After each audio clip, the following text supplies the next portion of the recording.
Well, hello everyone. Today is the 10th day of our 11-day program, and most of you have known me by now. At least I hope so. But for a new audience, this is Shivani on behalf of PSSM Australia. I heartily welcome to our Zoom and YouTube viewers from all over the world to this online program, Buddha and Maitreya Buddha. Friends, before moving ahead, I would like to pay my sincere gratitude to our Grand Master, our beloved Brahmashri Pitama Patriji. Along with this, it's always our immense pleasure to welcome you all on this occasion of Buddha Purnima. On this auspicious occasion, Masters, it's truly an honor to reflect on the teachings of two incredible Grandmasters.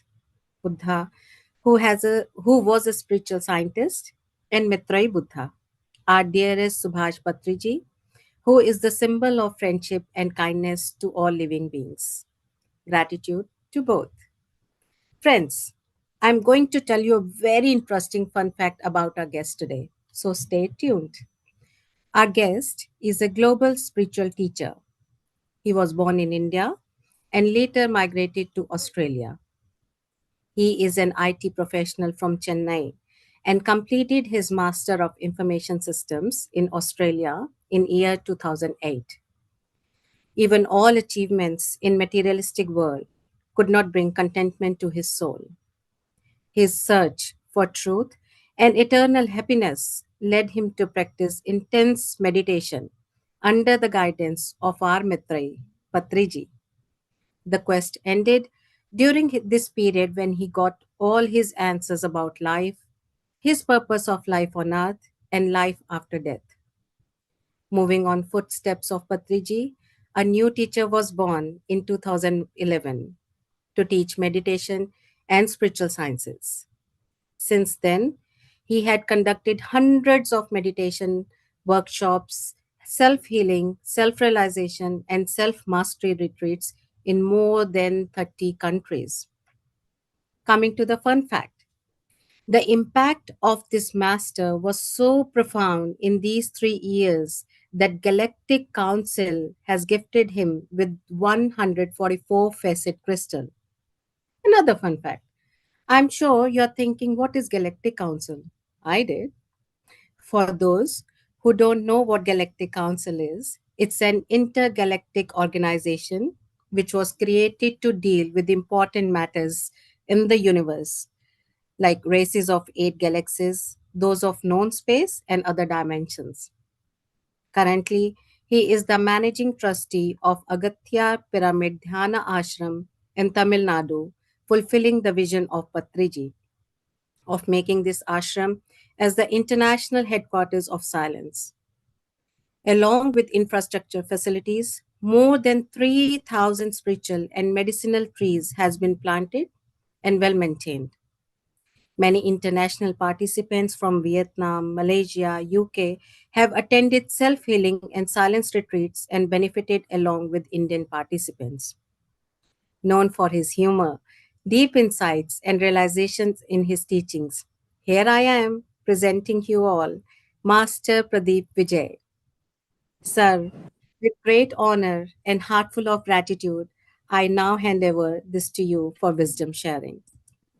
And I'm sure, along with me, our audience are also curious to know more about Galactic organization. Galactic Council, please, if you can tell us more. Thank you. Namaste, everyone.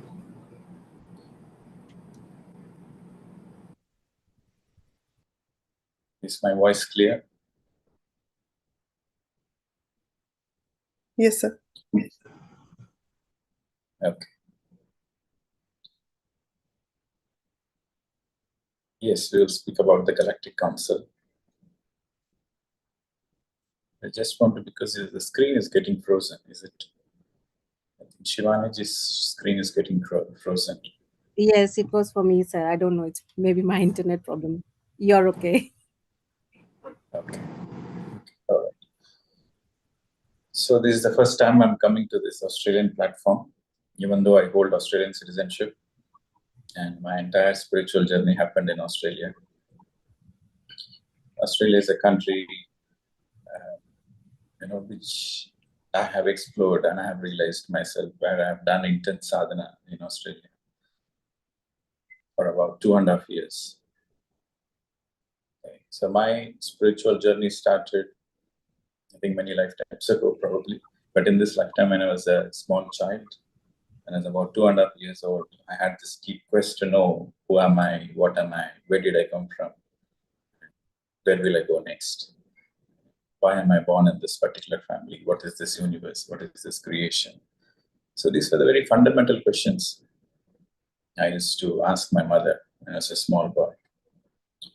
And I used to gaze into the stars. I used to gaze into the sky. And I want to understand everything. Fundamentally, I want to understand what is the bigger picture of life.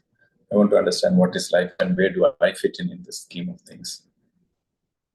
So my mother said, you came from my tummy. And then I asked, where will I go next? So then she said, I don't know all those things. Only yogis know. When you grow up, you will know all the answers. I'm sure you'll know all the answers. So she honestly admitted that she don't know. And the number two part, she said that when you grow up, you will become a yogi, and only yogis know this truth. So that motivated me to have hope in life that one day I'll grow up and I'm going to know the truth. So that was my motivation as I was growing up.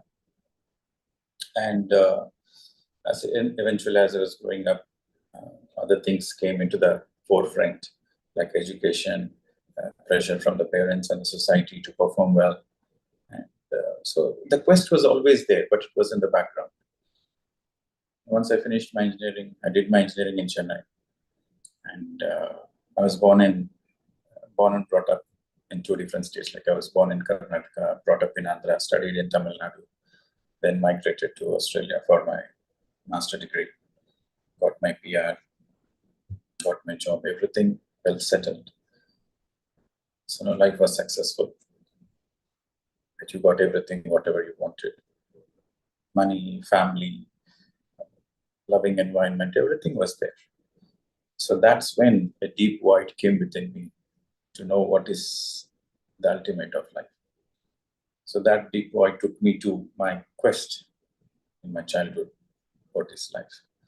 And I want to live a life full of happiness, 24/7 happiness. So that was my primary search at the time. That led me into meditation. I saw a video of Patriji. The video is called Appo Deepo Bhava. It is so apt that we are speaking about Buddha and Maitreya Buddha. So my introduction to Anapanasati happened watching this video of Patriji, Appo Deepo Bhava.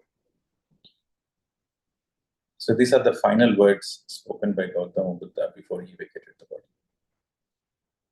So Patriji was explaining the significance of that final statement. And in that video, he said, when you close your eyes and observe the breath, you will come to know the truth. You will know about yourself. You will know where you have come from. You will know where you will go. And you will understand everything, whatever you want to know about yourself. And then I was like, yeah, this is what I'm searching all the while. Okay, let me experiment it. So I was thinking, let me experiment. And since Patriji was having a beard, I had a concept from my childhood that whoever has a beard is a fake guru.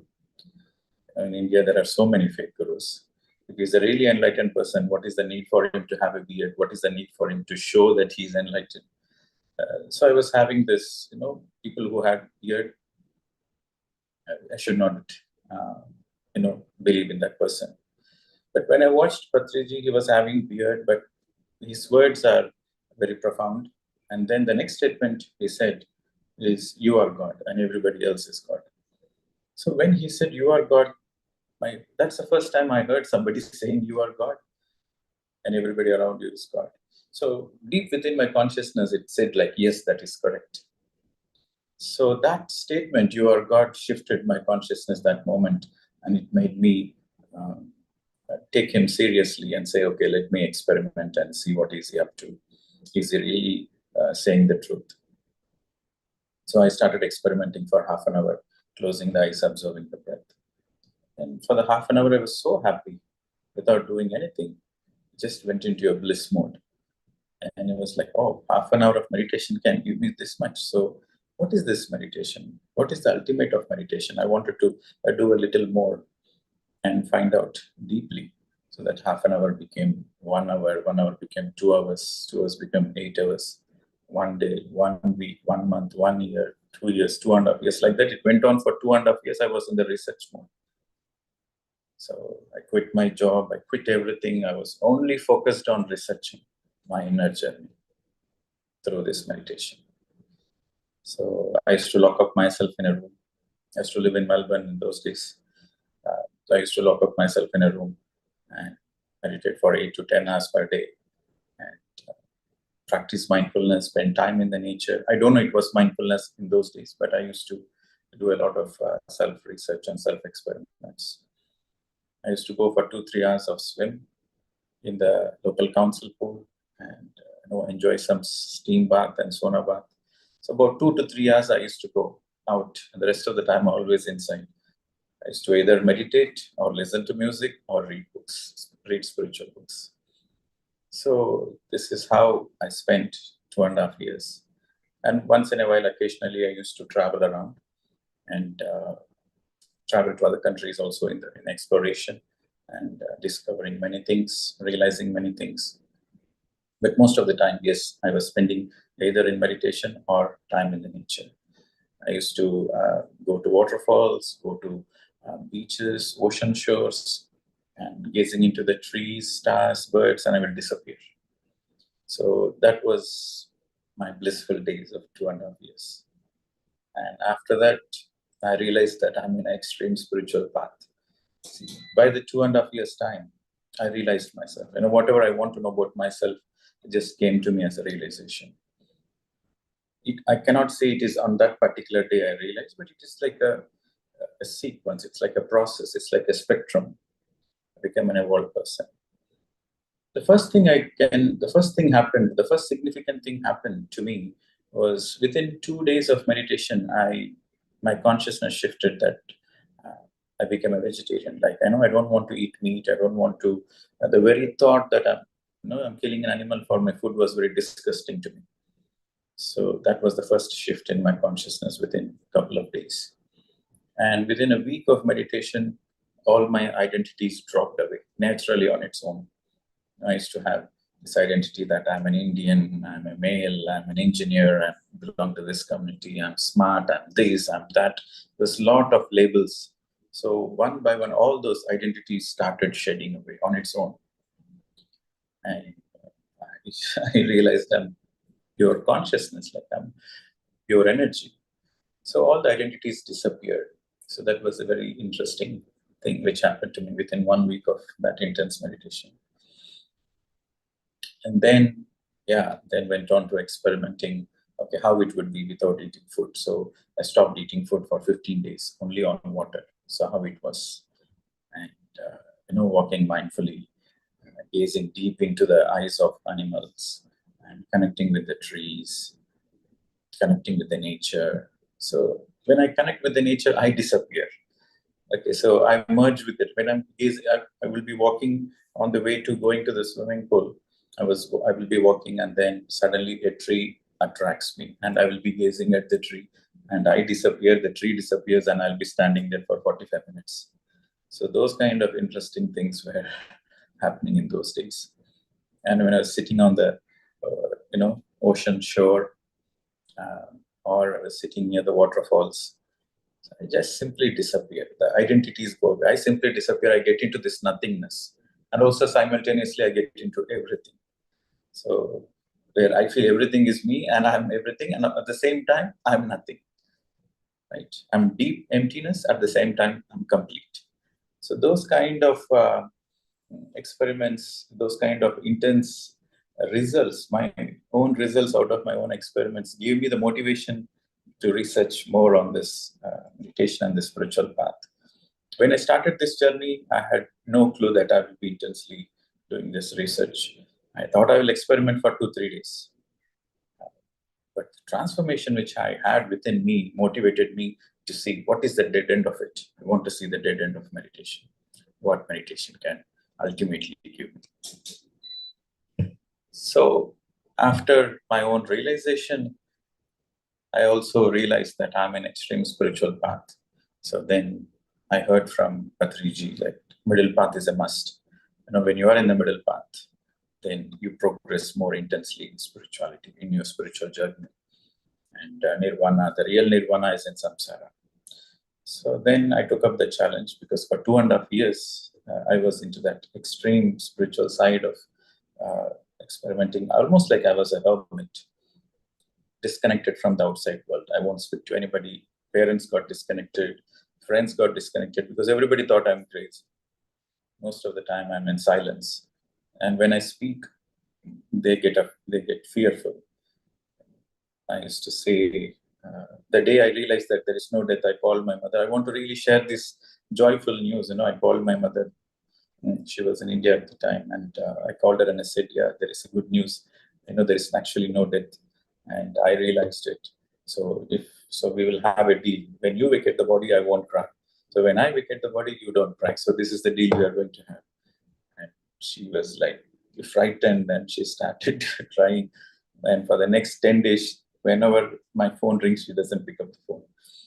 So people, everybody, because I wanted to share this beautiful things, or I want to share all my realizations to everybody, to my family and my friends. And the more I share, and the more they get scared of me. So, well, I think it happens. In those days, there is no PMC. In those days, there is the spirituality and meditation was not quite popular, and YouTubes were not popular in those days. So people, my well-wishers, my family, my friends, they were concerned about me, and they thought I'd gone crazy. And but for me, they're all crazy because they don't know what life is, they don't know what death is, and they're simply running behind money, name, and fame. And death can come any moment, and they have to, before they die, they have to really live life. They are not living life. So for me, everybody appears to be stupid, and for everybody, from their eyes, I'm stupid. I'm crazy. So this was an interesting thing because I can see from their perspective as well. So I had compassion and I stopped disturbing them and I went on in my own silence and research zone. So after 2.5 years, when I got a job, I applied a job. I didn't even have confidence to apply a job. But then again, there was a voice, you didn't waste time. You utilized this past 2.5 years, you utilized for your own realization. This is the most productive time of your entire life. So why you worry? You just apply. There higher beings or astral masters, they will take care. Why you should worry? Just you apply. So this is the internal voice which came. So I gathered courage and I applied a job. And the very first job I applied, I got the job without interview also. I got the job. And I sustained in the job for almost 5 years.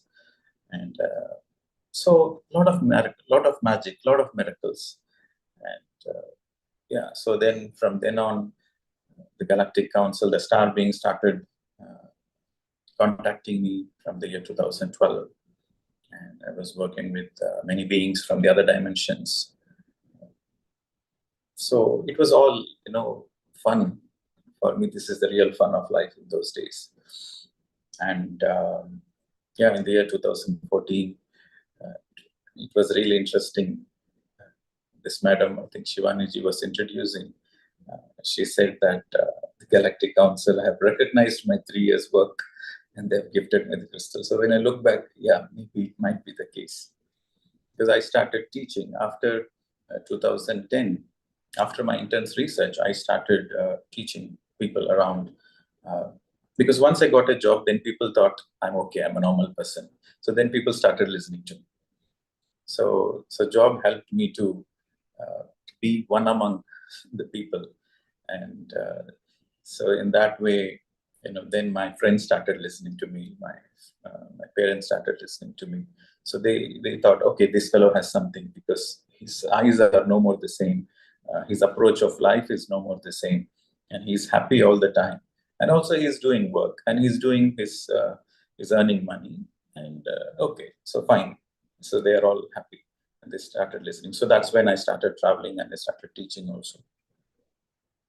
Uh, yeah, so for 5 years, I was doing job for 6 months. I was in a contract job, so I used to work for 1 month, and 1 month I take a break and teach meditation. Then I do a 2 months job, and then I take a 2 months break and travel around and teach meditation. So that's how I was doing till 2014, from 2010 to 2014. So almost end of 2014, I got a guidance that I will be quitting my job and I'll be doing full-time meditation teaching. So that was the guidance I got. I said, okay, let's go with the flow. And yeah, so 2014, October 2nd, so the Galactic Council, through a lady called Nina Brown, who was living in United States, Santa Fe, New Mexico. So she was the previous custodian of the crystal, and that crystal was given to her by Archangel Metatron. And so she got an instruction from the Federation of Galaxies, Intergalactic Federation. So she emailed me. She got, she was just an acquaintance. She was introduced to me by a common friend. So just one email was exchanged few months before. And so later on, she emailed me saying that she got an instruction from the Federation of Galaxies, Intergalactic Federation, in other words.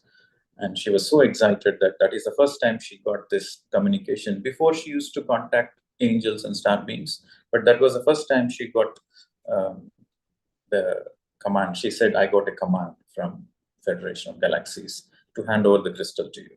So she asked me to come to India, and because there was a certain instructions she got that I should come to India, and so the crystal should be handed over to me in a ceremonial way, along with Patriji, standing in a certain sacred geometry position in the King's Chamber in Bangalore, Pyramid Valley. So the crystal was gifted to me on October 2nd. So you have to understand, I never worked with crystals. My spiritual journey, my realization happened with pure meditation and connecting with nature and reading books. But these crystals, I never worked, and I don't know anything about crystals. So when I asked her, I don't know anything about crystals, what do I do with this crystal? It's a very huge crystal, about 4.5 kilos of pure transparent crystal, pure quartz crystal, 144 facets. And so when I asked her, what do I do with this? She said, you know it. You have worked with these crystals in other dimensions, so you know it. So when the crystal came to me, it's a new beginning. At the time, I was just witnessing the magic. And you have to understand, when the ceremony was widely publicized in 2014, Patriji advertised about this ceremony to all the people in all the magazines, in all the languages, and everybody was so curious to see what is this galactic crystal coming, and who is this special person. And so there were some other masters, they were like, oh, we were doing so many work for so many years, why suddenly one person from Australia suddenly getting highlighted? Who is this person? So everybody was excited to see me. Everybody was excited to know, who am I? What am I? Where did this fellow come from? And I was thinking that I'm going to make a fool out of myself in front of 5,000 people, because there were 5,000 people witnessing the ceremony in the pyramid. And also it was telecasted live. So there were other thousands of people. And Nina Brown also telecasted, spoke about this, and she was also telecasting to her circles. So there were people from many, many countries watching this event. And I told, like, either what kind of a drama is this? I never worked with crystals, and suddenly somebody receives a message from Galactic Council, and they come and hand over this crystal, and everybody is curiously waiting what will happen next. And also they attach this, that the Earth is officially joining the Galactic Council for the first time during the crystal handover ceremony. So this was all airy-fairy talk. Earth joining the Galactic Council, and the ceremony, and Patriji, Nina Brown happening in the King's Chamber. So I became a spotlight and highlight of the entire thing. And so but I trusted the universe. I said, whatever happens, happens for good. So either I'll make a fool out of myself, it's still okay, that's fine. So I gathered courage, and I went for the ceremony, came to India and went for the ceremony. Then once the crystal came to me, it was interesting, because suddenly a new energy came through me. That was the first time I channeled in my life. There was this light, there was this divine light which shone, and then suddenly this word started coming out of me. And so I experienced kind of what it is to channel your own higher self, not some other beings, but your own higher self. Like, when your complete potential comes into your being and when you start speaking, how it would be. So that I experienced the first time when I received that crystal. And then I asked Patriji, what do I do with this crystal? Because if it is a small one, I would keep it in the pocket and travel. But it's so huge. What would I do with this? Patriji said, this is not a normal crystal. Okay, so this is not a normal crystal. It's one of the world's powerful crystals, and this crystal is connected to the other dimensions. And your movements on the planet Earth will be monitored by your astral masters, by your star friends, by the council team members. So all your movements on the planet Earth, they will be watching and they will be guiding through this crystal. And the crystal will take you all over the world, and you're going to travel all over the world. So I received the crystal in October. I quit my job in September. I still have a lot of debts to pay.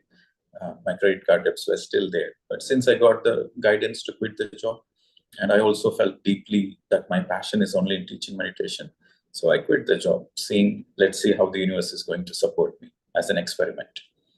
And Patri sir was saying that, this crystal is going to take you around the world. I was thinking, how does this stone going to take me all over the world? How is it possible? And to buy air tickets and to travel around the world, and it was like, okay, fine. When it happens, it happens. But to my surprise, when I look back, I traveled 6 continents except Antarctica. I traveled all the continents, and it was people get messages in their meditation that they should invite me, and people get visions in their dreams that I'm coming to their country and I'm giving a class and a lecture. So then people started inviting me, and they started paying my air tickets. And so that's how, and wherever I go, I teach workshops. I make them sit in meditation. Workshops means spiritual science workshops. So I make them sit in meditation, anapanasati meditation. I make them meditate intensely for 1 hour. Then I will show them the crystal. Because they were inviting me for the crystal. They are not interested in me, but their more interest is in the crystal. They want to see the crystal, because they heard that it is the most powerful, most beautiful 144 facets. And the crystal is from Galactic Council. It will change their DNA. So they heard many, many things. So their curiosity and the interest was only with the crystal. But I wouldn't show them the crystal unless they meditate for 1 hour. So this is how I started teaching meditation all over the world.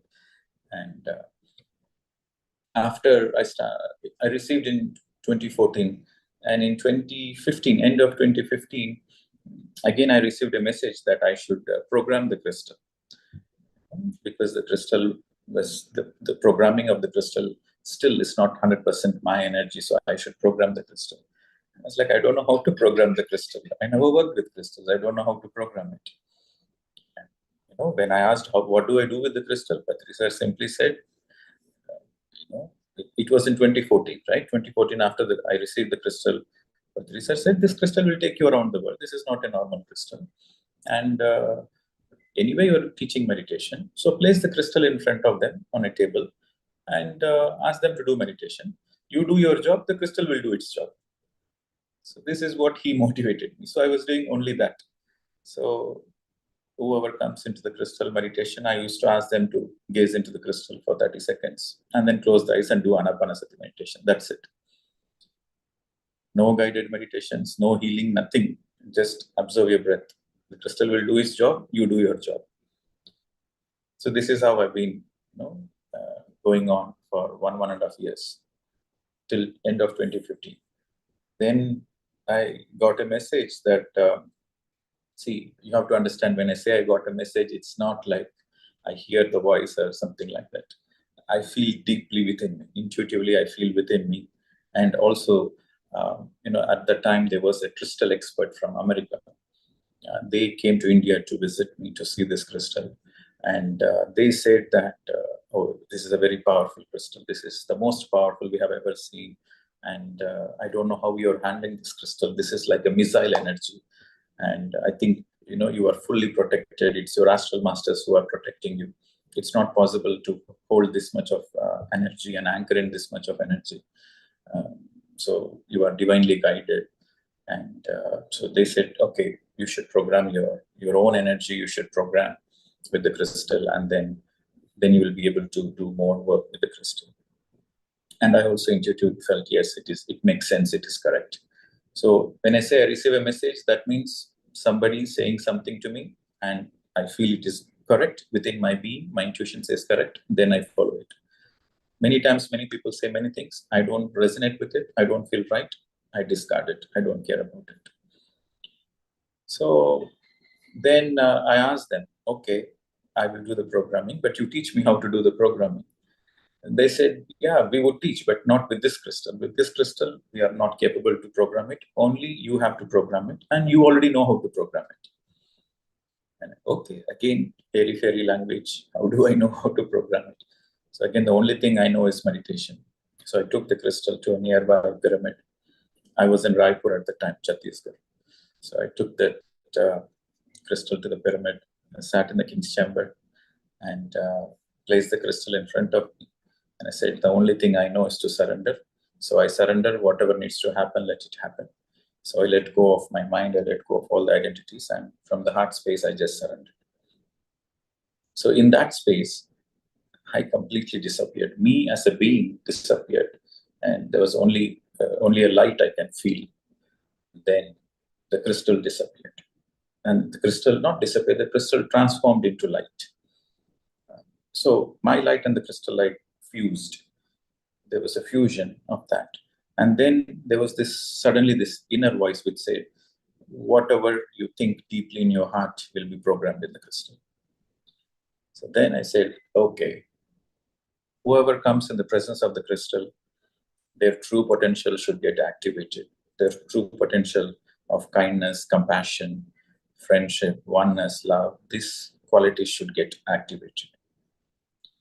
And I was in that meditative state, I don't know, for almost 30 minutes or something.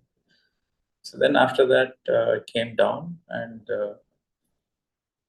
because the programming I did was whoever comes in the presence of the crystal and does meditation, they should become compassionate, kind, and they should become vegetarian. That is the essence of it. So I wanted to experiment whether it is really happening or not. Then the next meditation I had was in Egypt. So in Egypt, when I did this meditation, and there were many people in that particular workshop who raised their hands and said that something has changed within them, and they cannot take the violence towards the animals, and they want to be a vegetarian. They were meat eaters until that time, and they said in that meditation something happened, and they want to be a vegetarian. So then I thought, okay, maybe it is a one-off. Then I'll try another workshop. So the next workshop also, I got the same feedback from the people that they feel they are more in their heart space. They feel more in their heart space. They feel a lot of compassion within them. Some people said they want to become vegetarian, but most of the people, they said they want to be in their heart space. They can feel their heart space, and they can feel their expanded self, and they feel love for everybody. So these are the expressions they were giving. I said, okay, fine, it works. And then later on, when I double checked how the programming happens, so the crystal experts, they told me this is how exactly the crystal programming happens. That you, in your heart space, connect to the crystal, and through your intention of your heart space, you program it. Whatever you feel deeply in your heart, it gets, implanted. Uh, implanted, yeah, it's more of, the codes getting implanted into the crystal, the message. So that's the crystal journey. Ever since then, I traveled, and all the workshops and all the retreats I do is always with the crystal. Normally, when I'm teaching meditation for the first time, when I'm going to the country for the first time, then I don't do intense crystal meditations. In fact, I don't even show the crystal to them, because I was very conscious that I don't want any dependency on the crystal. I don't want anybody to be dependent on the crystal. Uh, because there came a stage I felt like, people are more interested in the magic. They are not interested in the spiritual science. They're more interested in the energy and the DNA coding and the crystal. They're more interested. People, I noticed that people started looking external things rather than going inside. And I don't want to get the title of a crystal man, and going around the world showing the crystal and with like a magic wand. I don't want those things. So I consciously cut down, doing crystal meditations. Then I told myself, okay, I'll use this crystal only for retreats, only for intense silence retreats. And other than that, I won't use that crystal. So successfully so far going on. And yeah, before Patrisa vacating his body, so he told me that this ashram in Tamil Nadu, he wants this ashram to be the international headquarters for silence meditation, Mauna Dhyana. So okay, I told him, well, fine, we'll do it. Because whenever I do intense meditations, intense retreats, silence retreats, he always comes, and he comes as a guest and he will give a talk.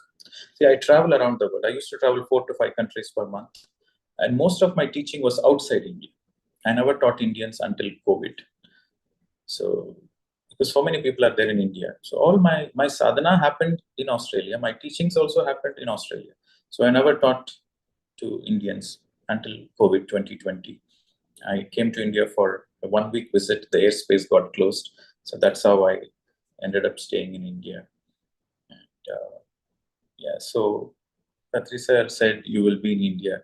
And I was like, how come I'll be in India? Because my work is outside India. He said in 2018, before lockdown, he said in 2018 that you'll be spending 6 months in India and 6 months you'll be traveling around. It's like, how is it possible? No, my work is outside. But then when the lockdown came, yes, I have to be in India at that time. And I started teaching people in India. Then this ashram came, then started building this ashram. So now I end up staying most of the time in India. So now this ashram in Tamil Nadu is almost complete. We have a Markaba, and a Markaba is again a sacred geometry. If you see the Sri Chakra, the middle portion is a Markaba. It's like a star, two pyramids, inverted pyramid. And we have kept 6,000 kilos of crystals inside the Markaba. And it's like a very powerful portal vortex. And we built a pyramid, a 45 feet by 45 pyramid, and we have a 27 feet Markaba, and we have a 36 feet pyramids. So this ashram is also a hilly terrain. It's not like a flat surface. So on the ground level, you have a Ganesha pyramid, and then when you climb the mountain a little bit, on the mid level there is Markaba, and then on the top level there is Agastya pyramid.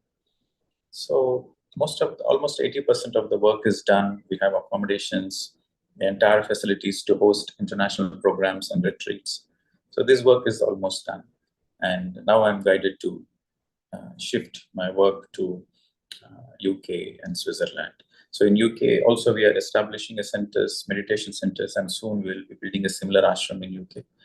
And okay, my purpose is to establish an international spiritual science center, an academy, university in Switzerland, and I want to reach WHO, World Health Organization.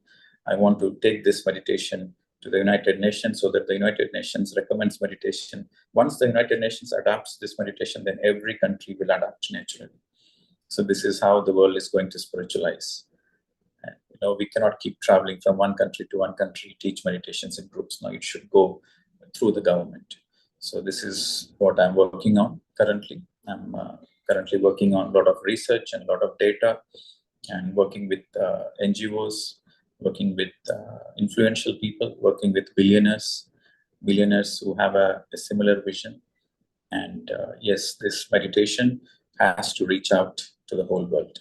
And this meditation will reach out to the Western community. It will reach out in a scientific way. That's why we call it a spiritual science. So that is my target. That is our vision. Right? It's not my vision. That is the collective vision. There are millions and millions of people who are working towards this. I'm one among them. We're all in the same space. Okay, thank you very much. I think I thought I'll speak about Buddha today, but then when the crystal and galaxies come, I think everything is meant to. Thank you. So if you have any questions, you may ask, and then I'll take it forward from there. Thank you so much, sir, for sharing your journey. And to be honest, the only thing I was thinking until you said that you're going to use the crystal in at the time of retreat, I'm thinking I'm going to ask, "What's your address, sir, in Australia, and when can we come with Australia team?" That was the Right. only question I was thinking. That you're here and we having, we would like to visit you and see the crystal. And then also I want to add, I was a little bit jealous when you said that you're going to set up a center in Switzerland. And I was Yeah. like, we are in Australia, you are in Australia, do something in Australia as well. We would like to, join and be part of it and, do whatever we can as Australia team. So, yes. Yeah. Definitely, it will happen. No, why not? See, it was again. Uh, so there was a reason for everything. Okay, so you say, what is my address in Australia? Yes, I do have an address there. I still have an address because uh, my cousin sisters and my brother-in-law and my niece are still there. So their address is my address. It's been almost like 7 years I visited Australia. So even though my journey, my spiritual journey started in Australia, my higher education started in Australia, I got the citizenship in Australia, my realization started in Australia, my middle path happened in Australia, but my work is all over the world. So in the year 2017, when I visited Switzerland for the first time, when I was doing a program there, the moment I landed in that country, see, everywhere in every country I go, I travel. Some countries I feel, wow, this is a beautiful country, but I don't have much work to do. Some countries I travel, you have a lot of work in this country, but it is not for me. So when I landed in Switzerland for the first time, I felt this combination. Wow, it's a beautiful country, but I have a lot of work to do. Both beautiful country and I have a lot of work to do. And after I finished the session, I was starting to airport, packing my things and going to airport. Then Patriji called me. He was in Germany at the time. So he called me and said, Swamiji, where are you? I said, I'm in Switzerland now. He said, wow, okay, you have to shift to Switzerland. Swamiji, he said, what? Shift. I was in Singapore at the time. So I already relocated from Australia to Singapore, keeping Singapore as a base and traveling around. So he said, Singapore doesn't suit you. It's too busy, too much hot, too noisy. Switzerland suits you because Switzerland didn't participate in World War One and Two. It's full of snow mountains, and your crystal needs to be in Switzerland. So your crystal will be headquartered in Switzerland. The temperature is conducive, the atmosphere is conducive, the land is conducive, and you will build through you a huge crystal pyramid will come. Through a crystal pyramid will come, and your crystal will be headquartered there. And people around the world will come to that ashram. He said International Center Ashram. People around the world, you don't need to carry the crystal. People around the world will come there to meditate in the presence of the crystal, and that will be the international headquarters of Pyramid Spiritual Society's movement. And through that place, spiritual science will spread all over the world. So this is what he said. You relocate. Singapore starts with yes. Switzerland starts with yes. So from yes to yes, you relocate. You say yes now. Yes to yes, you say yes. Yes. So this is what he was asking on the phone. I said, okay, fine, yes. Why not? I have work and it's a beautiful country. I said yes. Yes. This was in 2017. Okay. And 2018, 2019. So for 2 years, I was focusing more on Switzerland and Europe to teach more meditations there. Uh, I thought there might be an existing ashram who will collaborate with us. We tried a bit, but nothing worked out. Then after this lockdown, there was this gentleman who watched my videos online. He came to this ashram last year, December. He came and met me and he said, Sir, I watched all your videos online. My life went into a huge transformation and my business grew 10 times watching and experimenting all the things you have spoken. So I want to take you all over the world. I want you to, India is not your place. You please relocate to Europe. I will build an ashram in UK, or I'll build an ashram anywhere on the planet Earth. I'll build an ashram for you. So Europe needs you. Please come. So he's a multimillionaire. And so it was like, okay, now the dots are connecting. So he was based in UK, and he was saying, I will buy a land in Wales, and create a similar setup, and your headquarters will be there. I was like, okay. In my mind, I was thinking Switzerland. Then he said, oh, I have a lot of friends. I have a lot of relatives who are billionaires in Switzerland, and I will introduce you to them. And once we finish the UK project, we will start the Switzerland. And I was like, wow, okay. So now it makes sense. I told him, okay, I'm coming. So I was in Europe for the last 2 months, and it was amazing. A lot of interesting things, and we will be having a center in Austria as well. We'll be having a center in UK and probably an ashram in Wales, United Kingdom, and Switzerland. Also, I went. So yeah, dots are connected. It's all divine timing. So Yes. for me, I don't predict what is the outcome. I'm not focused on the outcome. I'm focused on, am I doing my work? That's all. Yeah. So do your best and leave the rest. That is my policy. So you have to wait and see how things unfold. But I know why Switzerland, because WHO is headquartered in Geneva, Yeah. Switzerland, World Health Organization. And Patri sir also told me, when the crystal came to me, he said, you start your own, and you start your own foundation. And he also gave the name Breath Energy Health Foundation. He said, you start your own foundation, Breath Energy Health Foundation, and through this health foundation, you will reach all over the world. That was in 2014, he said. And 2017, he said, relocate to Switzerland. So when I connect the dots, so the health foundation, it is through the health. And after the COVID, all the governments are focused on the health. There's Yeah. trillions and trillions of dollars is getting Yeah. spent on the health of no use. So there will be a point where the United Nations, the Yeah. WHO, they will adapt this meditation, not in the name of meditation, but as a health foundation, as a breath awareness exercise. Because people come from different cultures. For example, if I go to Malaysia, I cannot teach meditation to them, because the word meditation you cannot teach to the locals. You cannot teach yoga and meditation to the Yeah. locals, because it's an Islamic republic, right? Yes. So there are many countries around the world who are very skeptical that their culture, or some cult is coming and taking over them. But everybody has breath, and through breath we can all feel the energy, prana, and that is for your benefit of the health. So this is perfectly suits Breath Energy Health Foundation. So through this foundation, we are teaching meditation, but we don't say it is meditation. So all the Muslim countries I travel, I don't use the word meditation, but I say breath awareness, breath energy, and it is for your health. And I say health is holistic health. It's not only physical health, physical, mental, emotional, psychological, spiritual. So the health is a holistic health. And even the doctors acknowledge that all the illness are psychosomatic. And even the WHO acknowledges that the health definition should be holistic. Recently, they passed a resolution that the holistic health takes the precedence.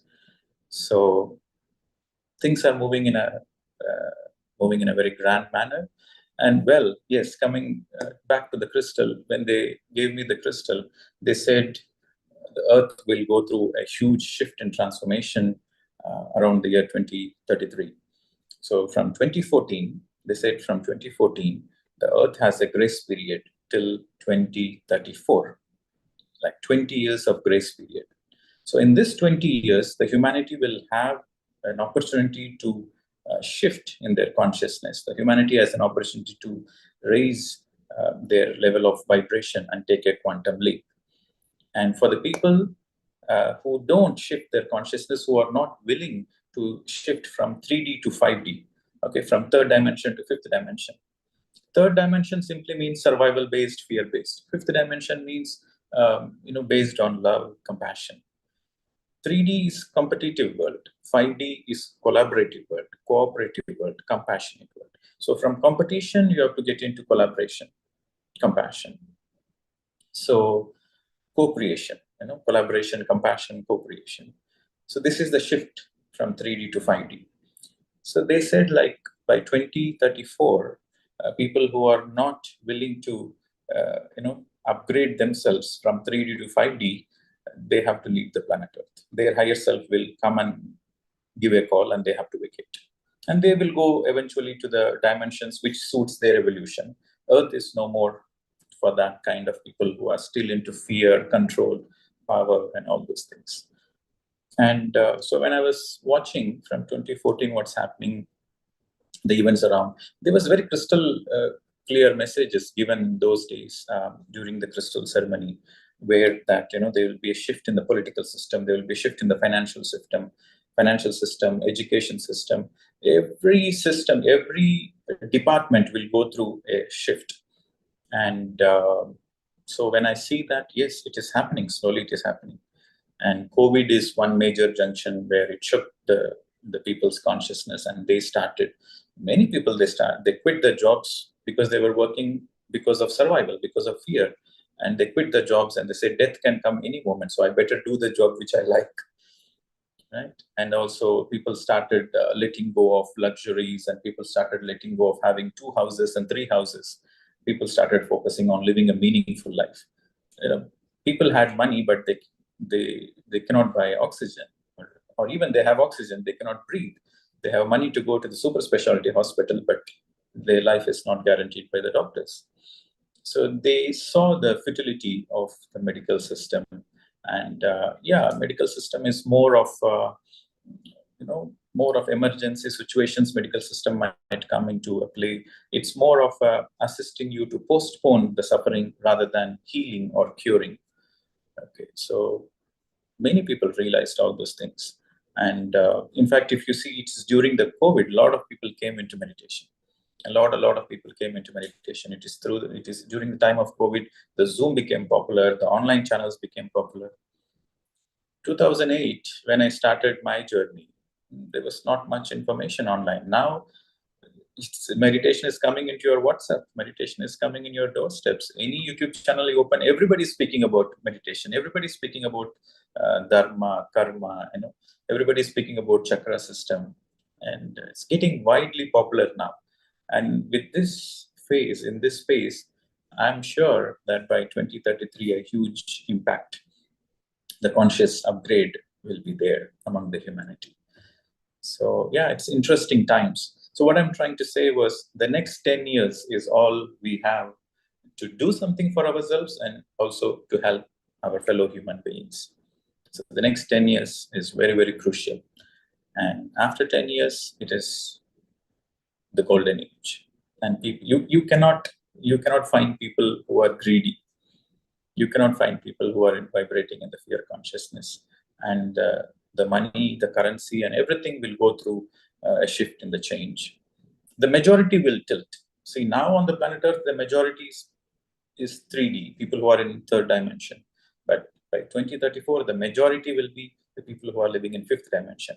So the governments which will come into power, who will run the system, they will be the 5-dimensional people. So they will govern. The governance will be based on love, compassion, collaboration, cooperation. So all friendship. The collaboration is based on mutual respect, friendship, oneness. So that is what the Earth is going to go through, and we will all be seeing it, provided you upgrade yourself as well. Okay.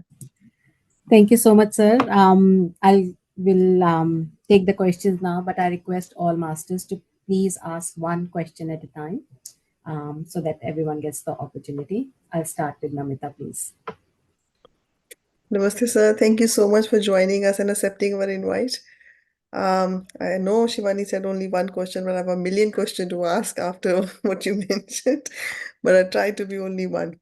So, sir, as you mentioned, the crystal help so much us. Can we buy any crystals around keeping in a home, or what should you suggest? Is it possible to get a genuine crystal somewhere No, and we can keep it at our home to no, clear the energies? don't take it in another direction. So this No, no, no, crystal not was your crystal, but rose quartz crystals. People buy all those, the crystal shops we used to go. Some, I would say don't buy any no, crystals. My suggestion would be don't focus on the crystals. Let the crystal come to you. See, I never asked for the crystal, and the yeah, crystal automatically came to me. So my only focus was on myself. My only focus was on my realization, to know myself. And so when your focus is on yourself, the universe will gift you the most appropriate thing. And that is the real gift. Yes, crystals are very powerful. Crystals are enlightened among the mineral kingdom. But if you go and buy in the shop, it has a commercial energy. But when somebody gifts you, it has the energy of love. It has the energy of, it has more energy, more vibration. If you already have crystals at home, yeah, you can use the crystal in the place where you meditate. Or if it's a small crystal, you can hold the crystal in the hand and meditate. It will give a little more energy that is there. But don't put your focus on the crystal, but put your focus on your enlightenment. Put your focus on you being a better version of yourself. Put your focus on the self-mastery. And when you put your focus on yourself, then whatever you need, it will come to you automatically. So how long we should And meditate, sir? Like for a day? let me Oh, complete. sorry to interrupt. Yeah. The most important thing, what I learned after the crystal came to me, is like we are all like crystals, Mhm. pure, transparent, multidimensional, powerful. So we are all crystals inside, but we are forgotten. And our job is to remember that we are all crystals inside. So when we ourselves are crystals inside, pure, transparent, powerful, multidimensional, then we don't need an object from outside. So look for the crystal within you. And this is what Gautam Buddha said. Apo Dipo Bhava. Only you can light your inner lamp, inner light, inner crystal, through meditation, through Buddham Saranam Gacchami. Buddham Saranam means I want to be a Buddha, I want to be an enlightened master. Saranam means seeking. So seek enlightenment, seek self-mastery. Okay, seek Buddham. That is the first. And then Buddha never used the word God. In his entire life, he never spoke about God, but rather all his teachings are Dharma, Dhammapada. In Pali language, it is Dhamma. So all his teachings are Dhammapada. So Buddham Saranam Gacchami, Dharmam Saranam Gacchami. No, seek, Dharma means righteousness. Seek the righteousness. And the righteousness you will get only when there is Buddha. That means truth should be there. Truth is like the mother, and Dharma is like the child. So when you meditate, you are in the truth. Truth, the definition of truth is that which is eternal is the truth. That which exists forever is the truth. So in your meditation, you will realize, in your intense meditation, you will realize your soul is eternal. All the rest of the things you see on the planet Earth is illusion, temporary. Only your soul is eternal. All the rest of the things are temporary. So when you realize that through your practical experience, not theoretical understanding, but more through practical sadhana, you experience your ultimate truth of who you are. So you are in truth. That truth will lead you into your own dharma, righteousness. Dharma simply means what to do, what not to do. Right. So Buddham Saranam Gacchami, Dharmam Saranam Gacchami, and the third is Sangam Saranam Gacchami. Sangam means seek the truth seekers, Sajjana Sangatyam. Because we learn many things from our own self, we learn many things through our own meditation, but there are much more things to learn from others' experiences. So from fellow seekers, Sangam Saranam Gacchami, seek the Sangha of enlightened people, seek the Sangha of truth seekers. And it is through this Sangha our spiritual evolution takes a quantum leap. It is through this Sangha the God realization happens. The self realization happens in meditation.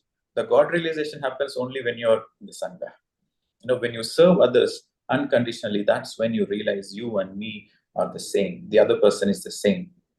So that is where Aham Brahmasmi comes. The essence of me is the essence of creation, is the essence of everybody. So the oneness consciousness comes in Sangam. So this is the grand teachings of Buddha. Buddham Saranam Gacchami, Dharmam Saranam Gacchami. Buddha means meditation, self-realization. Dharma means righteousness. This is where the self-mastery comes. The second point. And the third is Sangam Saranam Gacchami. The God realization happens in the third step. So when you seek these three things, that is enough. We don't need to seek anything outside. Yes, pyramids are a tool. If you have it, utilize it. Crystals are a tool. If you have it, utilize it. But your focus is on yourself. Okay, perfect. Thank you, sir. Thank Yes, you so thank you. much for the question, Namita, and thank you, sir. I'll take next Balraj, sir. Question, please. Balraj is here. Good Yes, afternoon, sir. everybody. Good afternoon, sir. How are you, sir? Wonderful, sir. Good to see you here. Well, Masters, just to let you know, 72 hours ago, this gentleman, Pradeep Master, was at in UK, in our house, in Patriji's house, rather. Sir, just to inform you know, the plate that you had your food in, the glass that you had your water in, that's all cracked. It broke. And the cutlery that you used, the used us for us, it's already kind of shrunk. So I think the energy of yours is still there. You know, the bed that you slept on is refusing us to go anywhere near it. So I would request you to please kindly release your energy so that it can be made ready for the other masters who probably are going to join in a few days. But seriously, on a serious note, absolutely amazing and a great honor to have you. I couldn't help myself. I was driving. I had to stop my car and listen to your wisdom, which is always a great treat for all of us. So thank you, TNC Australia, for giving us the honor of having this wonderful master to listen to. So already missing Yes, you, sir. sir. Yes, sir. Thank you very much for Thank you, sir. coming Thank you. and sharing your experiences. Thank you.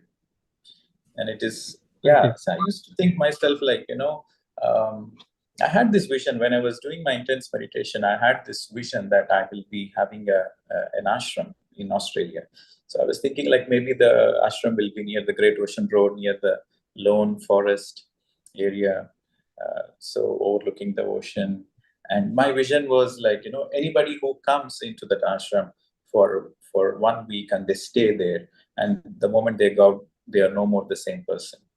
So this 1 week is necessary for them to shift their consciousness. So that place will be that kind of a profound, powerful place. And so I was having these visions when I was in my student days of meditating in the year 2008-9. But that now ashram has already manifested in Tamil Nadu, and we'll be having similar kind of things in many countries. Yeah, why not? When UK has, when Switzerland has, when India has, when America also probably going to have. So every country on the planet Earth should have, because this is the place where I won't call it as a, okay, ashram symbolizes its purity. But in Europe, it is more of a wellness center, a spiritual wellness center. So yeah, Australia also will have, definitely it will have. And I would love to really contribute everything possible. Maybe I'm gathering all these experiences so that I can, we all can combinedly build a beautiful wellness center, a retreat center, a spiritual retreat center. And yeah, yearly, I keep traveling around the world, but there's only 3 retreats I do per year. Intense retreats I do only in India, uh, because the intense retreat should happen in the pyramid, in the Merkaba, in the nature, and with a lot of sattvic food, detox diet.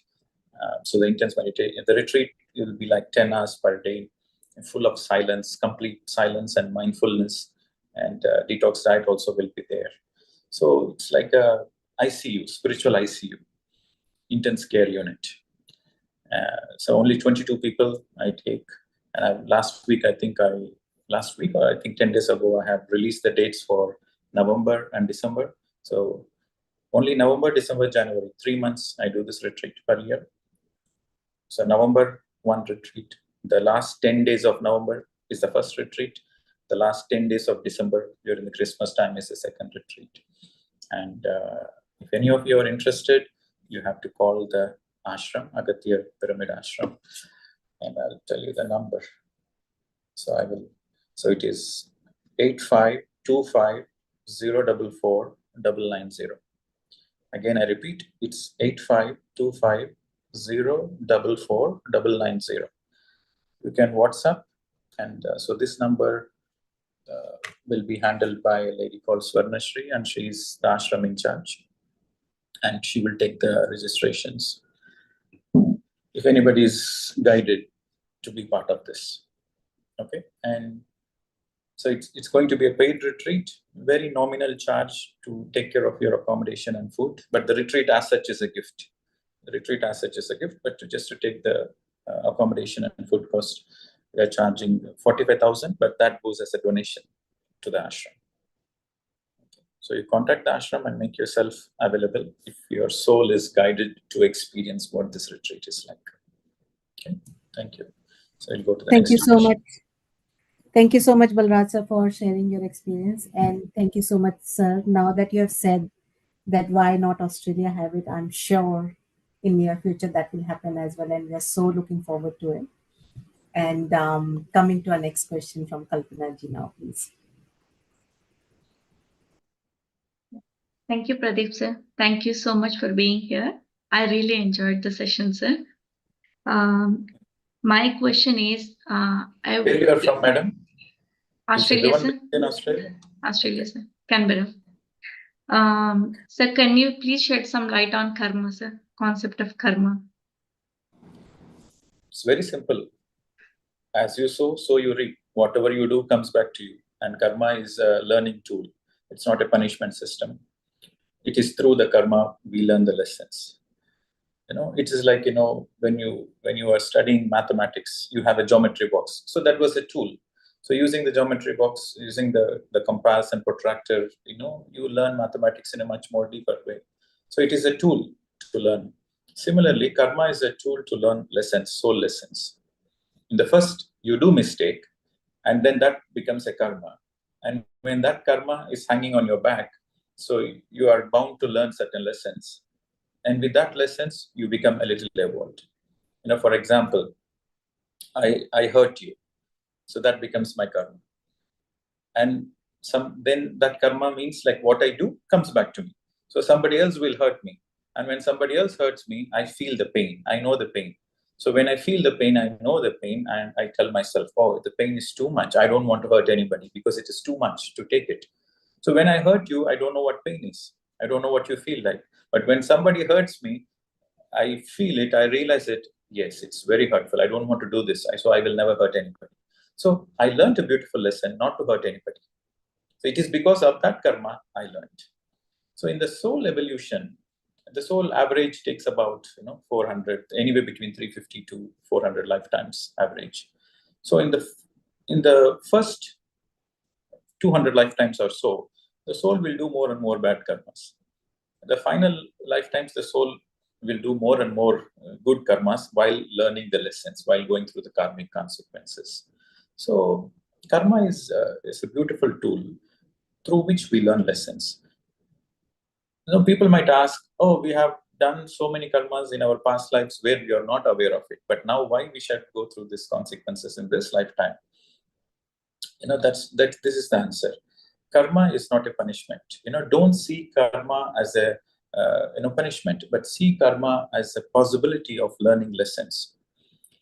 If you are going through challenges in your life, that means if you're going through a lot of challenges in your life, that means you are an old soul. You are really an old soul, and you want to finish off all the karmas, and you really are in the progress of making the final lifetime. Like, you are in the process of enlightenment. So before the soul gets into the stage of enlightenment, they have to let go of all the karmic baggage. So the old souls normally bring up all the residues of all the karmas from all the lifetimes to finish it off. So how they finish it off is through learning lessons. When you come into meditation, the meditation process speeds up the entire process. For example, if your soul would have planned, okay, I will take this 10 karmas and I will learn 10 lessons from these 10 karmas. So your soul plans for it before it takes birth. It is called prarabdha karma. See, the reservoir of all the karmas of all your lifetimes is called sanchita karma. It's like a reservoir of all the karmas from all the lifetimes. From that sanchita karma, and the soul takes a small portion of that karma for a particular lifetime. For example, in this lifetime, before you have incarnated, you choose, I want to take this karmas to learn this lessons, and that karma becomes a sanchita. It will happen in this lifetime. Okay, this is called destiny. It is destined to happen because your soul has chosen it, not as a punishment, but to learn out of it. Now, when you come into the path of meditation, you speed up your learning process. So what you are meant to learn in 60 years' time or 80 years' time, you will be speeding up. So in 5-10 years, you will be learning. So 80 years of your learning lessons, or 80 years of what you have originally planned, the karmic clearing, will happen probably in 10, 20 years because of the meditation journey, because of meditation, or because of reading books, or because of you become more aware, and you quickly learn the lessons. So when you're quickly learning the lessons, life seems to be very challenging. Life seems to be very difficult. Sometimes people say, oh, before meditation I had challenges, but after I came into the path of meditation, the challenges increased 10 times. But this is a natural process where you learn the lessons quickly and let go of the old karmas, karmic baggages.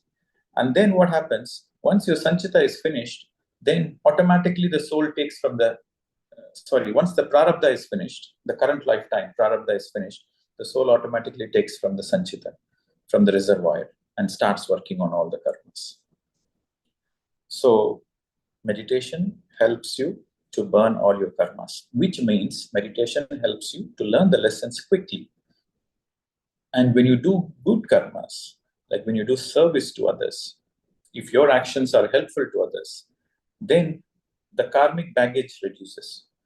Okay, karma has two aspects. The first aspect is to learn the lesson. The second aspect is account settlement. Just because you learn the lesson, yes, by learning the lesson, you are no more in the karmic loop. You are out of the karmic loop. That means you don't repeat the same mistake. When you learn the lesson, you don't repeat the same mistake. You're out of the loop. That's the first point. The second point is the accounts still has to be settled. Because of you, so many people suffered. So the accounts are still pending. So when you do good karmas, the account settlement happens naturally. So that's why all the religion, all the enlightened masters, they emphasize on dhyana and dana, meditation and service. When you do dhyana, you learn the lessons. When you do dana, you settle the accounts. So if you keep doing these two things, you don't need to worry about karma. Everything is automatically taken care. So that's why in Krishna said in Bhagavad Gita, when you become a yogi, through your jnana, your karma will burn. Okay. Beautiful, sir. Thank you. Yes. Thank you so much. Beautiful explanation, sir. Before I take more questions, I just want to check with you how much time do you have? Are you okay to take more questions or? Yeah, this is my life purpose. Perfect. Actually, yes, I do have some appointments, but I feel this is priority. Okay. Thank you so much, sir. I'll take Leela Ji's question next. Thank you. Namaste, Pradeep ji. I'm Leela Namaste, from madam. Melbourne. Yeah, I'm from Melbourne, sir. So well-known place to you. I'm very, very happy to see you soon online because I have been following your teachings from past few months. It's a great opportunity for me to look at you in online now.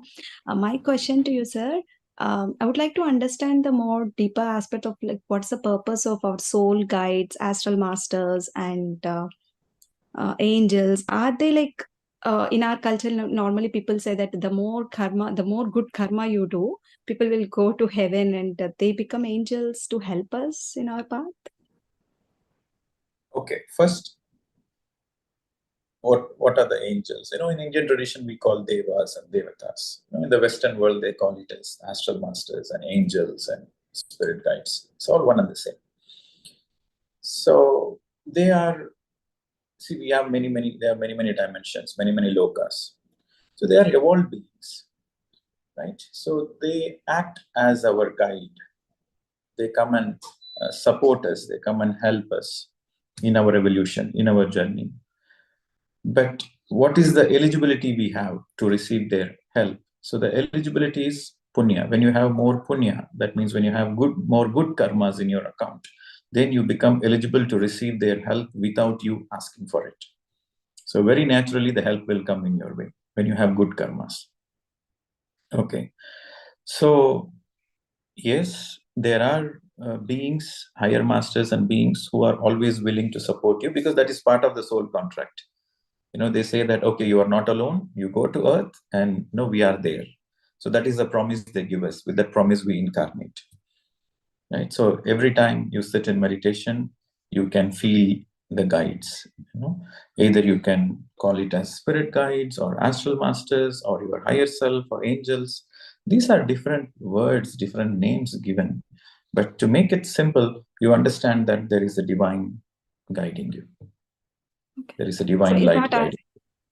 okay? Is it our inner voice is sometimes so prominent, so I could feel that they are guiding through my intuition or inner voice? Yeah, it happens. Yeah, through your intuition. Sometimes, you don't know which way to go, this way to go or this way to go. But suddenly you will make a choice and you don't know why you made that choice. So that is your astral masters helping you. Okay. Thank you so And much. also, sometimes your inner voice is very profound. When your outer circumstances want to do certain things, but your inner voice says, no, don't do that, do this. So that is also, it is intuition, inner voice, supported by the divine light. Okay. Thank you so much, sir. Thank you. Thanks for the team. Yeah. Thank Again, you so the much. correlation between the receiving the support. See, one thing you have to understand is the higher masters, real master, they will never help you. Okay, they will only guide you. So there is a difference between guide and help. Help means giving you answers directly. So they will never do that. Okay. If at all they do that, they are not real masters. They are fake. The real master want you to be a master. The real master want you to experience and explore your own potential. So they will only guide you. Guidance is like, telling, okay, go this path. You are fine. Continue. Don't doubt yourself. Continue. So the inner voice says, okay, continue. Don't doubt. So that is again a guidance. Or a guidance saying, okay, so take this course. That is again a guidance. So, or the guidance like do 40 days meditation. So that is a guidance. So real masters don't give you answers. They give you guidance. Like, for example, you have a headache, they won't come and heal your headache. But rather you get a guidance, okay, sit for meditation and your headache will be gone. So you will have the trust, you will have the faith that, okay, you sit for meditation, the headache will be gone. So when you sit, because of your own sadhana, the headache will be healed. So the guides guide you in the right path. Okay, they don't directly come and help you. Again, the more good karmas you have, the more you become the eligible candidate to receive all the guidance. You might ask me, okay, then why did they give the crystal to me? They gave the crystal not for me, but they gave the crystal through me. It will help many people. It will support many people. It will guide many people. Okay, so I'm just a tool for that. So we have a contract, sometimes we have pre-birth planning contracts that, okay, you do this and prove your eligibility, then we will come to this. It is like this, the father doesn't give all the money to the son. The father will give us some money to the son and say, and then, okay, you spend this wisely, then I'll give you more. So similarly, every gift comes with responsibility. Every gift comes with responsibility. And then the divine says, okay, I'll give you this gift and I'll see how you are responding to that gift. If you use it wisely, then you become eligible to receive more gifts. But if you misuse that gift, then you have to pay the consequences. Right? So that's why meditation becomes very, very important. Through meditation, your awareness raises higher and higher. And then when you're seeking the righteousness, then you know how to handle the gift. What to do, what not to do. How to do, how not to do. When to do, when not to do. So you will understand all those things and you will use the gift in the right way. And when you use the gift in the right way, then you will be blessed with more gifts. And through you, a lot of good things will happen to the entire creation. Thank you, sir. Thank you very much. Thank you so much, sir. Next, Vanaja ji, please. Namaste, Pradeep sir. Namaste, madam. I'm so happy to see you and talk to you. And my question is, you're talking about shifting from 3-dimension to 5th dimension. The governance change and the leaders will change and everything. So we can say that Modi ji is the example of that. Yes, you can see that. You can see that Yes. before the leadership is focused on holding on to their power, Before that, people in India, they look up, though the Westerners are more superior. We need to adapt to the Western culture.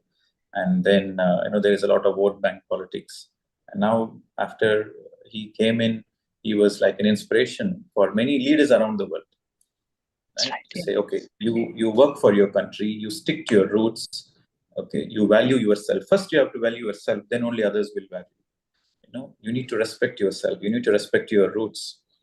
Right. So he's the one who brought in the Yoga Day, right? He influenced the United Nations to bring in the Yoga Day, and so definitely he's one of those people who are working towards making the whole planet Earth shift its consciousness.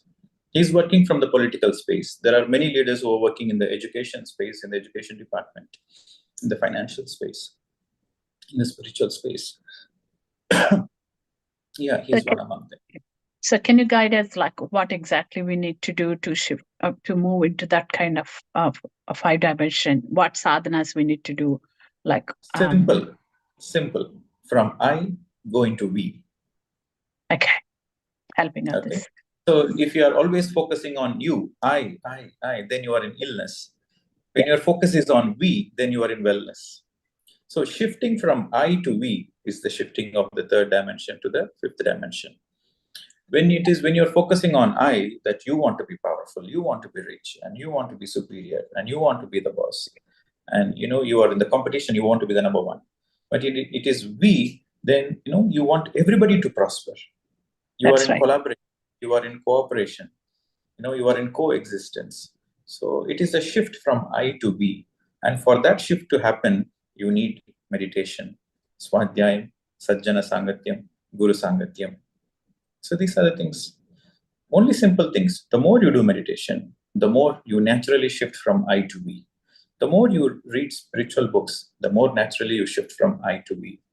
The more you are into sajjana sangatyam, the more you shift from I to we. The more you are into Shravan, listening. Okay, so that's why God gave us 2 ears and 1 mouth. So that means you should listen more than speaking. So the more you are listening to other masters, the more naturally you are shifting from I to we. So Sajjana Sangatyam, Guru Sangatyam. For Guru Sangatyam and Sajjana Sangatyam, you need intense listening capacity, Shravan. So Dhyana, meditation, Swadhyaya, reading books, Sajjana Sangatyam. These 3 are very, very important. If you do these 3 things every day, naturally you are shifting from 3rd dimension to 5th dimension without you doing anything. Only these 3 things is enough. Thank you, sir. And looking forward to see you in Sydney and Australia. Yes, madam. So we are urging very strongly, so you will be here one day. Yes, why not? One day, when you invite me, I'll be there. Definitely. Thank you, sir. Thank you. Yes. Thank you. Thank you, sir. And next question, Deepika, please.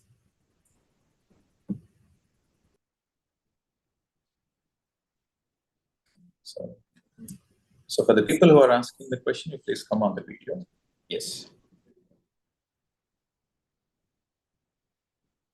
Voice is not You're on audible. mute. Yeah. Deepika ji, we can't hear you. Please unmute yourself. Can you hear me now? Yes, we can hear you now. Is it Thank you. now? Thank you, Pradeep sir. Thank you very much. It was nice to meet you last week. I didn't know exactly who you were by the time I met you. I only saw a few of your videos. And it was, today I heard your talk and you have explained your journey and what exactly crystal you own. Because after you left, next day, one of the master has sent a video of you. There I came to know about what crystal is this. I was thinking it's a normal crystal, but I had to look up what is this Galactic Council, where is this, where does it exist, and you have explained again in this video today. I have to say that my experience with you that is the reason why I came on video now. I have experienced great energies. I don't know what it is. It is something different I have never felt before, and that lasted up to 2 to 3 days, like you said. And I thought even without crystal, I have experienced so much energies. So it's great. Thank you very much for all the wisdom, your knowledge you're sharing. And every time there is something very important that is needed at the right time when we listen to your videos. Thank you very much, sir, for whatever you're doing. And we hope to be part of your journey as well, or our own journeys combined with yours to, for the greater cause. Thank you very much. Yes, madam. Good to see you. Good to see you in London. Thank you. Thank you, sir. I think All the I would best. say maybe it's divine timing. I don't know. Nothing happens by coincidence. So I believe that. So there's something to learn from you, something, I don't know. It's different. I should say my experience is different. Yeah. Thank you. Yeah. Thank you. All the best. Thank you so much, Deepika ji, for sharing your experience. Masters, Thank any you. other question? So I think if there's no questions, Yes. we will conclude the session. So thank you Yes. very much, because I need to go. Still, there are some people waiting for me. Yes. I just It's a great wanted to opportunity. sorry, I just wanted to say, sir, yes, in the beginning you said you wanted to share the Buddha teachings, the wisdom sharing. However, your journey is a wisdom in itself. It's very unique, very motivational, very inspirational, and the wisdom we all got is the only thing you need to do is stay with the breath, meditate, and the life become magical. So thank you, and thank you so much for sharing your life journey with us, and we all look forward to see you more in Australia. Thank you. Thank And you. one concluding notice of Gautam Buddha's teaching, Apodipo Bhava. Don't be dependent on anybody. Don't be dependent on any master. And don't get identified with any cult or any religious or spiritual sects. No, don't be identified. Don't let go of that identities. I belong to this, I belong to that. Let go of that identities. Your focus is only on the self-realization. Your focus is only on the self-mastery, because only you can help yourself. Nobody can help. Even if somebody wants, they cannot. It's not possible. The only possibility is you helping yourself. And that is the message of Gautama Buddha, and that is the message of Patriji all the time. Be a master, be a master. And you know what happens? This is the reality. Gautam Buddha, he was against idol worships, and after he vacated the body, down the line, people started keeping Gautam Buddha's idols and started worshipping. So, any enlightened master, whatever the teachings it is, once they vacate the body, the teachings gets diluted. And Jesus Christ's main teaching was kingdom of God is within. And now in the name of Christianity, so much of things are happening which is not in alignment with the true teachings of Jesus Christ. So, and similarly, the fundamental message of Patriji is be a master. Your breath is your guru. Only you are your guru. Nobody else is your guru. But once he passed away, now we have created, not we, I would say that a small group of people, I'm noticing that, they forgot the very fundamental aspect. It is like the Kohinoor diamond of this PSSM movement, be a master, never be dependent on anybody, right? And so as long as we remember the true teachings of the master and follow the master's teachings, that itself is enough gratitude we are giving to the master. Okay, so you don't need to form a cult. See, a new seeker, a spiritual seeker, a true seeker, if he comes and he sees that there is a cult happening and there is some guru worship happening here, there is one particular person getting highlighted rather than the spiritual science, then they will leave because they are not interested in that. So it is the responsibility of all of us to hold on to the real teachings of the masters rather than creating any identities. And by holding on to the truth, by following the teachings of the masters, you see, the truth belongs to everybody. It doesn't belong to Buddha alone. It doesn't belong to Jesus alone. It doesn't belong to Patriji alone. Patriji himself told me that I am just a courier man. I deliver, I took from Buddha, I took from Jesus, and I'm just giving it. So the truth belongs to everybody. Okay, it is the same truth. Thousands and thousands of years ago, every enlightened master spoke the same truth. And the quality of truth is when you listen to the truth, your consciousness deep within says, yes, that is correct. there is an affirmation which says, yes, that is correct. That is the quality of the truth, because your consciousness says that is correct because you have the same truth within you. Because you have the same truth within you, the confirmation comes from within. So truth belongs to every single person. So let us not project or highlight one person or too few people and get into the cult. Let us be spiritual science students. Following the teachings of the master, we are already in gratitude to that master. So this is real spirituality. And I hope Pssmaustralia holds on to the spiritual science. Okay. Thank you very much. Namaste. Thank you so much, sir. Thank you so much for your time. Thank you, sir. Thank you so much. Thank With you this, so much. I thank you to all participants who joined today as well. And I like to extend my gratitude to PMC English for collaborating with us, Satish ji from PSSM Malaysia for providing technical support, and flyer support from Jenny, Prithvi, and Sharma ji. Lastly, a big thank you to PSSM admin team for their endless support in making this session a success. Thank you everyone again for joining us today and staying with us. Thank you. Sorry, there is a, I think, hand